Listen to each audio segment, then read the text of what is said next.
In this section, we'll talk about pre-compose. In After Effects, we can have multiple composition, and pre-compose is actually inside a composition. We have some of the layers. Sometimes we want to group them together so that we have more flexibility in changing the elements inside. We pre-compose the layer.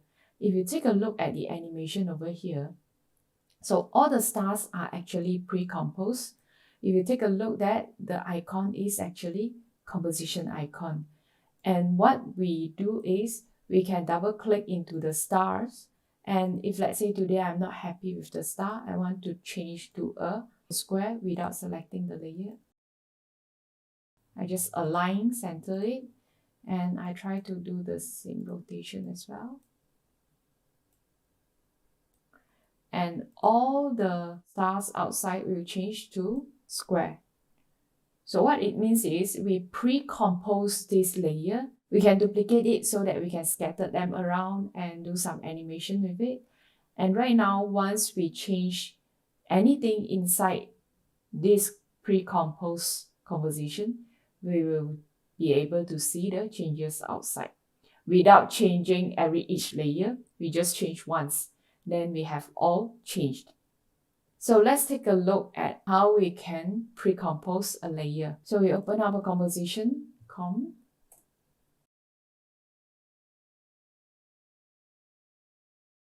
Let's drag and drop our cake resources into our resources folder.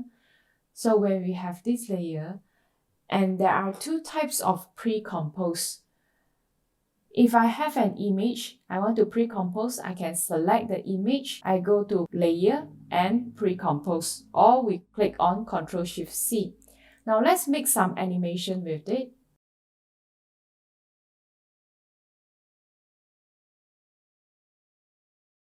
So this is the animation. If I want to pre-compose this image, I can go all the way to Layer, go down all the way to Pre-compose. So once I click pre-compose, it will pop up and ask you new composition name. Okay, I just put cake, and it asks whether do you want to leave all attributes in com, meaning that you are not moving the keyframe into the composition, you just move the image. If let's say you select move all attributes onto the new composition, it will move all the keyframes. Let's take a look at leave all attributes. Click OK, and you will see that the cake is still in purple color, and this is the outline of it, and we still have our keyframes here. If we double click into the composition, we can see it over here. It will automatically create a composition over here. If we change it, for example, if let's say inside this composition, I want to change it to a shape, and when it comes out, it becomes a shape. So this is for us to leave all the attributes outside. Now I try to undo again, back to the layers. And right now I want to pre-compose into move all the attributes into the composition. So I click on pre-compose, select cake as well. And let's say if we move everything, I click OK, and I have this. And right now it reads the whole document size because we moved everything in. So basically it reads the whole composition. So right now this is what we have. So this is the difference between when you move all the attributes into the com or you leave all the attributes out. So let's undo it. Okay, so this is pre-compose.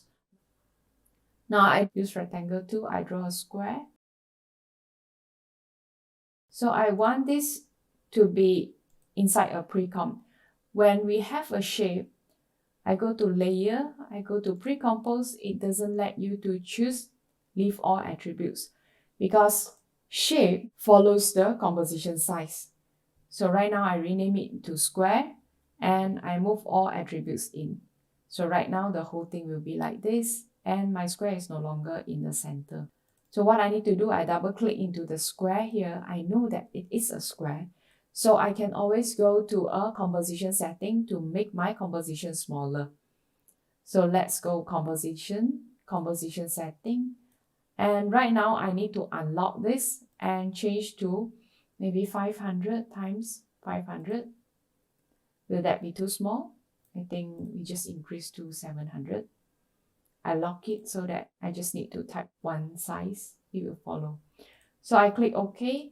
Now I need to move it to center, so I open up the align. If you don't have align, go to Windows and make sure that it's in the center of the composition. Right now I put rotation, and maybe I rotate 180. Let's come up to the comp here. Right now I need to duplicate. I can hold down Ctrl donkey, hold down D to duplicate, hold down D to duplicate. And we can offset the size. Select all and press scale. Just make sure that when you scale it up, it won't go to pixelated. But if I want to change the colors, I can always go to Effect and Preset, select Fill, choose Fill, which is under Generate. Okay, I hold down, drag and drop to the first square. I can change to yellow, and I can select the fill, Ctrl C to copy, select my second square and click here, Ctrl V. It will paste the effect. This is how we can offset the colors and size. And right now we want to make the rotation slightly, everything is clockwise. I want to make some of it anti-clockwise, so I can select this and I get the concept of flip. So if flip, it will go to scale and untick the link, and here at the X point here, I can put negative. So at this point, you can see that it counterclockwise. I can choose this as well. So you have this type of animation. So this is pre-comp. So what if I want to animate them, scale it to the small?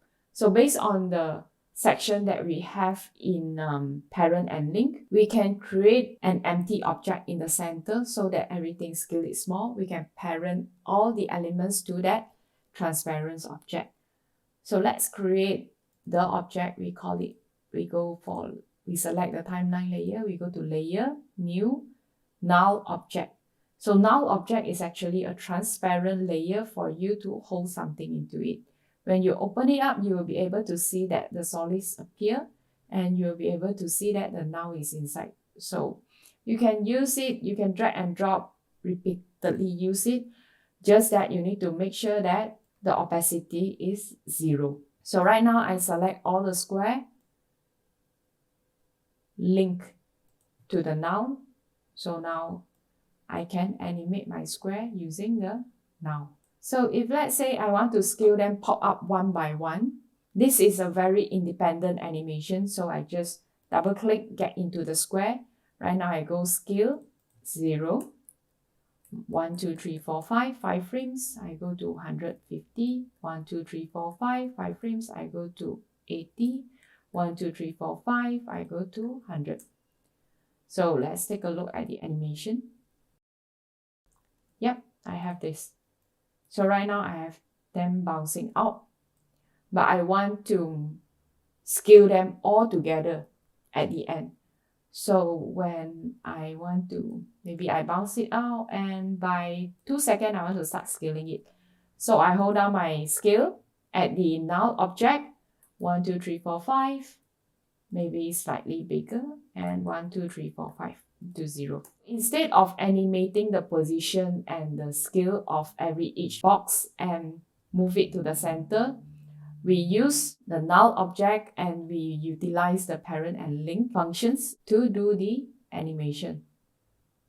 If we don't have the parent and link, we will need to move the position to the center and scale as well. And we need to animate all 4 elements. This is the animation.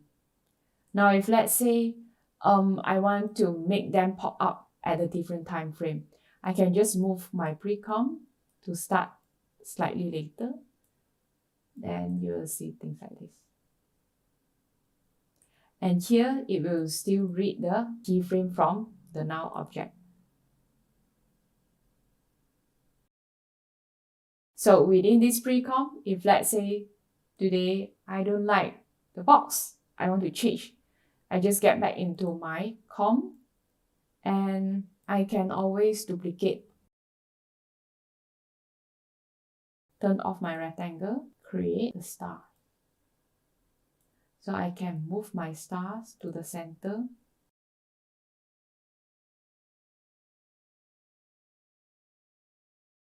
And you will get the animation. Just make sure that it won't be too big until it goes off. Then it will chop. So what we need to do is we need to scale it smaller. And right now we can do it inside the polystar path. Can go to the outer radius, scale it small. Can go to the inner radius, scale it small. So now you see things like this.